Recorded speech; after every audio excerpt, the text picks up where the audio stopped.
আমার প্রশ্ন হচ্ছে কিভাবে একজন ভালো মুসলমান হওয়া যায়। মাশাআল্লাহ, খুব সুন্দর এবং চমৎকার একটা প্রশ্ন। আমরা সবাই মুসলমান, নামে মুসলমান, সবাই ভালো মুসলমান না। আল্লাহর খাতায় মুসলমান কতজন, এটা নিয়ে সন্দেহ আছে। ভালো মুসলমান না হলে সে আল্লাহর খাতায় মুসলমান হতে পারবে না। ভালো মুসলমান না হলে সে মুসলমান হয়ে জান্নাতি হতে পারবে না সরাসরি প্রথম চান্সে। ভালো মুসলমান না হলে সে কখনো আল্লাহর প্রিয় বান্দা হতে পারবে না। ভালো মুসলমান হওয়ার জন্য কয়েকটি বিষয় লাগবে। নাম্বার 1, ঈমানটা বিশুদ্ধ থাকতে হবে। ঈমানটা কি থাকতে হবে? বিশুদ্ধ থাকতে হবে। আপনাদের এই এলাকাতে চট্টগ্রামে বিশেষ করে আমাদের অনেক মুসলমান ভাইরা আছেন, অনেক মুসলমান বোনরা আছেন, সন্তান হয় না, আল্লাহর কাছে দোয়া করে ঠিক আছে, কিন্তু আবার মাজারেও যায়। যে মাজারে কিছু মান্নত করে, কিছু টাকা পয়সা দেয়, মাজারে গিয়ে অনেকে সিজদা দেয়, অনেকে মাজারে যিনি শুয়ে আছেন তার কাছে বলে, বাবা আমাকে একটা ছেলে দিও, আমার একটা ছেলে সন্তান দরকার। আছে না? না এগুলা সাথে সাথে ঈমান নষ্ট হয়ে যাবে, সাথে সাথে ঈমান নষ্ট হয়ে যাবে। ভালো মুসলমান তো পরের কথা, আপনার যদি ঈমান নষ্ট হয়, আপনার যদি আকীদা খারাপ হয়, আপনার যদি বিশ্বাসটা নষ্ট হয়, তাহলে আপনার ওই যে একেবারে মূলটাই শেষ, আপনার নেকামলে করে কোনো লাভ হবে না। এই জন্য ভালো মুসলমান হওয়ার জন্য প্রথম চ্যালেঞ্জ হলো ঈমানটাকে ঠিক রাখা, বিশ্বাসটা ঠিক রাখা। আল্লাহর একত্ববাদ স্বীকার করার মানে হলো আল্লাহর সাথে কারো শরীক সাব্যস্ত না করা। এখন আপনার দোয়া করতে হবে, কার কাছে দোয়া করবেন? আল্লাহর কাছে। আমাদের প্রিয় নবী সাল্লাল্লাহু আলাইহি সাল্লাম তার প্রিয় সাহাবী আব্দুল্লাহ ইবনে আব্বাস রাদিয়াল্লাহু তাআলা আনহু 9 বছর বয়স তখন তাকে আদর করে স্নেহ করে হাত দিয়ে বললেন, কাঁধে হাত রেখে বললেন, ইযা সাআলতা ফাসআলিল্লাহ ওয়া ইযা ইসতাআনতা ফাসতাঈন বিল্লাহ। তোমার যদি কিছু চাওয়া লাগে আল্লাহর কাছে চাইবা, সাহায্য চাওয়া লাগে আল্লাহর কাছে সাহায্য চাইবা। সাহায্য চাওয়া এগুলো আল্লাহ ছাড়া অন্য কারোর কাছে অলৌকিক সাহায্য চাওয়া যাবে? তাহলে কোন মাজারের কাছে আমরা সন্তান চাইবো না, আল্লাহর কাছে চাইবো? আল্লাহর কাছে চাইবো। ঠিক একইভাবে আমার দোয়া, আমার ইবাদত বন্দেগী, এটা মাজারে করার জিনিস না, এগুলো আরশের মালিকের কাছে পেশ করতে হবে। মাজারে যিনি শুয়ে আছেন নিজেও আল্লাহর বান্দা, নিজেও আল্লাহর গোলাম, উনি নিজেও আল্লাহর কাছে মুখাপেক্ষী। আপনি গোলামের কাছে কেন চাইবেন? মালিকের কাছে চাইবেন।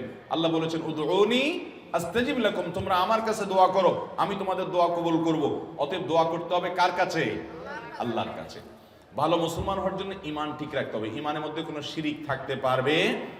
অন্ধের মতো আনুগত্য কোন দলের করবেন, কোন ব্যক্তির করবেন? অন্ধের মতো আনুগত্য, সব কথা শুনবো, এটা কার হবে? শুধুমাত্র আল্লাহ। আর সবার এই বেলা এটা চলবে না। এমনকি আমিও যদি কথা বলি, কোনো আলেমও যদি কথা বলে, তার যদি ভালো কোনো কথা হয় সেটা নিবেন। কোনো কথা যদি খারাপ মনে হয়, কোরআন হাদিসের বিরুদ্ধে যায়, তিনি বললেও আপনি সেটা মানবেন। এর নাম হলো মুসলমান। ঈমান ঠিক থাকতে হবে যে আমি কার গোলামি করব, কার কথা শুনবো, কার আনুগত্য করব, কার কাছে দোয়া করব, শুধু আল্লাহ, তিনি ছাড়া আর কেউ হতে, তার সাথে আর কাউকে শরীক সাব্যস্ত করা যাবে। ঈমানটাকে ঠিক করতে হবে ভালো মুসলমান হওয়ার জন্য। 1 নাম্বার 2, ভালো মুসলমান হওয়ার জন্য 5 ওয়াক্ত নামাজ সুন্দর করে, ভালো করে বুঝেন, 5 ওয়াক্ত নামাজ শুধু পড়লে হবে না। কিভাবে পড়তে হবে? সুন্দর করে। নামাজ সুন্দর কিভাবে করবেন? 2 ভাবে করবেন। নাম্বার 1, সময় হওয়ার পর দেরি না করে যত তাড়াতাড়ি সম্ভব নামাজ পড়বেন। অনেকে নামাজ পড়ে শেষ উঠতে যায়, বিশেষ করে আমাদের মা বোনদের মধ্যে এই রোগ আছে। জোহরের নামাজটা বেশিরভাগ মহিলারা আমাদের দেশে পড়ে হলো দুপুর 3টার পরে, 3:30টার পরে। কেন? কারণ ঘর বাড়ির কাজ কাম সামালেন, রান্না বাড়ি করে সব গোছান, ছেলে মেয়েদেরকে খানা দেন, স্বামীরে খানা দেন, নিজে গা গোসল ধন, সব ঝামেলা সারতে সারতে 3টা 3:30 বেজে যায়। এরপরে যে উনি আসরের সময় গিয়ে জোহর পড়ে, ঠিক না বেঠিক? অথচ নবী করিম সাল্লাল্লাহু আলাইহি সাল্লাম বলেছেন, সবচেয়ে উত্তম আমল হলো as-salatu li awwali waqtiha, আউয়াল ওয়াক্তে নামাজ পড়া, এটা হলো সবচেয়ে উত্তম আমল। এজন্য ভালো মুসলমান হওয়ার জন্য নামাজ শুধু পড়লেই হবে না, 5 ওয়াক্ত নামাজ তো পড়তেই হবে। সেটা পড়তে হবে সুন্দর করে, অর্থাৎ প্রথম সময়ে দেরি না করে, আর দ্বিতীয়ত হলো ধীরে ধীরে, আস্তে আস্তে। যত ধীরে ধীরে নামাজ পড়বেন তত নামাজের কোয়ালিটি বাড়বে, আর যত তাড়াহুড়া করে পড়বেন তত নামাজের কোয়ালিটি কমবে। নামাজি হিসেবে সবচেয়ে ভালো নামাজি কে? আপনার ডানে বামে, আপনার মসজিদে, আপনার কাতারে, আশেপাশে খেয়াল করবেন। আমাদের মা বোনরা নিজেদের মধ্যে খেয়াল করবেন, যেই মানুষটার নামাজে দেখবেন রুকুতে সবচেয়ে বেশি সময় লাস্টিং করে, রুকু থেকে দাঁড়ায় তিনি সবচেয়ে বেশি অপেক্ষা করেন, সিজদায় খুব ধীরে ধীরে যান, যে সিজদায় আবার অনেক সময় ধরে তাসবিহ পড়ে, সুবহান রাব্বিয়াল আলা, লম্বা সময় নিয়ে সিজদা পড়েন, এরপর সিজদা থেকে উঠে সোজা হয়ে আবার অনেক সময় অপেক্ষা করেন, আবার আস্তে করে সিজদা দেন। এভাবে নামাজের কাজগুলো যে যত আস্তে আস্তে করবে, তার নামাজের ওজন, নামাজের মূল্য, নামাজের ওয়েট তত বেশি হবে। এই জন্য ভালো মুসলমান হওয়ার জন্য ইমানটাকে বিশুদ্ধ করতে হবে, ইমান বিধ্বংসী বিষয় থেকে বাঁচতে হবে। অনেক মুসলমান ইমান আনার পরে এমন কথা বলে ইমান চলে যায়। আল্লাহর আইনের বিরুদ্ধে, আল্লাহর বিধানের বিরুদ্ধে যদি কেউ বলে, সেটা আমার পছন্দের দলও যদি বলে, মানা যাবে? ইমান চলে যাবে, সোজা কথা। তাগুতকে যদি আপনি বন্ধু বানান, ইমান চলে যাবে। অতএব ইমান ঠিক করতে হবে, এক। 2 নম্বর হলো নামাজ ঠিক করতে হবে। ভালো মুসলমান হলে কি করতে হবে? নামাজ ঠিক করা মানে 2টা বলেছি, এক হলো সময় মতো পড়বেন দেরি না করে, আর দ্বিতীয়ত হলো ধীরে স্থিরতার সাথে পড়বেন। ঠিক করবেন তো ইনশাআল্লাহ? আচ্ছা, 3 নম্বর কাজ হলো ভালো মুসলমান হওয়ার জন্য উপার্জন থাকতে হবে হালাল। উপার্জন কি থাকতে হবে? হালাল। আমাদের মা বোনরা আছেন এখানে, আপনাদেরকে বলছি, আপনারা আপনাদের স্বামীদেরকে, বাবাদেরকে, সন্তানদেরকে উৎসাহ দিবেন। আপনারা যদি সঠিক হয়ে যান তাহলে আল্লাহর জমিনে সব সোজা হয়ে যাবে। আপনারা যদি আপনাদের সন্তানদেরকে বলেন, বাবারা হালাল উপার্জন করে নিয়ে আসবা, প্রয়োজনে ডাল ভাত খেয়ে বেঁচে থাকবো, গোশ মাছ খাবো না, কিন্তু হালাল উপার্জন করবা বাবা। অন্যের ছেলে মেয়েরা বিল্ডিং হাঁকায়, গাড়ি হাঁকায়, টাকা পয়সা চকচকে দেখা যায়, আমার দরকার নাই বাবা, হালাল যদি করতে পারো, ব্যবসা বাণিজ্য করে আলহামদুলিল্লাহ করো, আর না হলে আমার দুর্নীতি করে ঘুষ, চুরি, ডাকাতি, এই সমস্ত মানুষের হক নষ্ট করে পয়সা আনবা না, আমরা কষ্ট করে থাকবো। এইটা যদি আপনি করতে পারেন, আপনি ভালো মুসলমান হতে পারবেন। এটা খুব কঠিন কাজ, কিন্তু নামাজ পড়াও সোজা, ইমান রাখাও সোজা, রোজা রাখাও সোজা, পর্দা করাও সোজা, কোরআন তেলাওয়াত করাও সোজা, ওয়াজ শোনাও সহজ। এই যুগের সবচেয়ে কঠিন কাজ হলো আমার উপার্জনটা সব টন টন করে বাজবে। বাজা বুঝেন? এত হালাল হবে যে সেখানে কোনো ভেজাল থাকবে, চেষ্টা করা যাবে না ইনশাআল্লাহ। এটা মুশকিল হলো কি জানেন? এটা করতে গেলে যুদ্ধ করা লাগে নিজের সাথে, কারণ আশেপাশে সবাই 2 নম্বর পথে টাকা পয়সা কামে আঙ্গুল ফুলে কলা গাছ হয়ে যায়। এটা দেখে আপনার মা বাপ বলবে, আপনার স্বামী, আপনার স্ত্রী বলবে, আপনার বন্ধু বান্ধব বলবে, ছেলে মেয়ে বলবে, তুমি কি করো? আরে দুধ করো, পরে আল্লাহকে রাজি করে নেওয়া যাবে। এগুলো ভুল। ভালো মুসলমান হওয়ার জন্য উপার্জন হারাম, এটা থেকে বেঁচে হালাল উপার্জন থাকতে হবে ইনশাআল্লাহ। হালাল উপার্জন না থাকলে কোনো ভালো মুসলমান হওয়ার কোনো সুযোগই নেই, দোয়াই কবুল হবে না, সোজা কথা। ওই শরীরই জান্নাতে যাবে। নবী সাল্লাল্লাহু আলাইহি ওয়াসাল্লাম বলেছেন যে শরীর হারাম দ্বারা গঠন হয়েছে। এই জন্য চ্যালেঞ্জ নিতে হবে মুসলমান যুবকদেরকে, যুবতীদেরকে, সবাইকে, যে আমরা হারাম আমাদের শরীরে প্রবেশ করাবো ভালো মুসলমান হওয়ার জন্য।